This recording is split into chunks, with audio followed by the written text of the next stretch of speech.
Like one of the great scholars of recent times, he says when Rasulullah left this dunya, he did not leave any structures behind. He didn't leave any books behind. He didn't leave any statues behind. Rather, what he left was 10,000 men that he carved Quran in their hearts, sallallahu alayhi wasallam.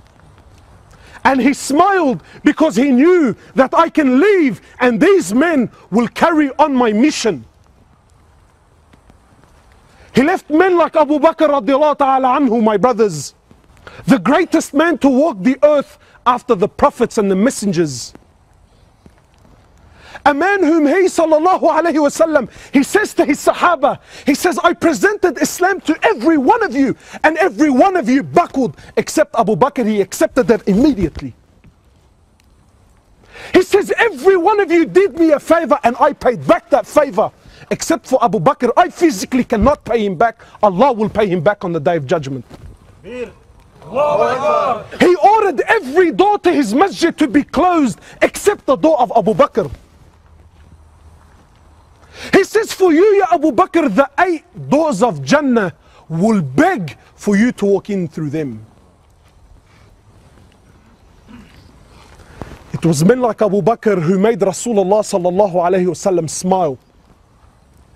When Umar said, today I will beat Abu Bakr, he comes to the Prophet of Allah, he says, O Prophet of Allah, I come to you today and I bring you half my wealth.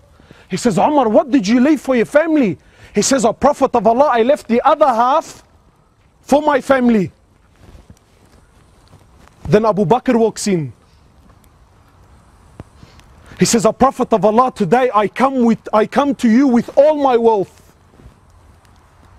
You see, my brothers, because we are people of dunya, this is what impresses us.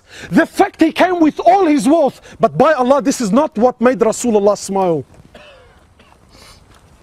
What made him smile was when he asked Abu Bakr, if you've come with all your wealth, what did you leave for your family?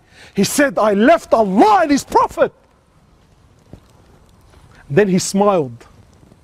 Because he knows Abu Bakr now has reached the level, khalas, he's there. He's walking on dunya, but by Allah he's already in Jannah.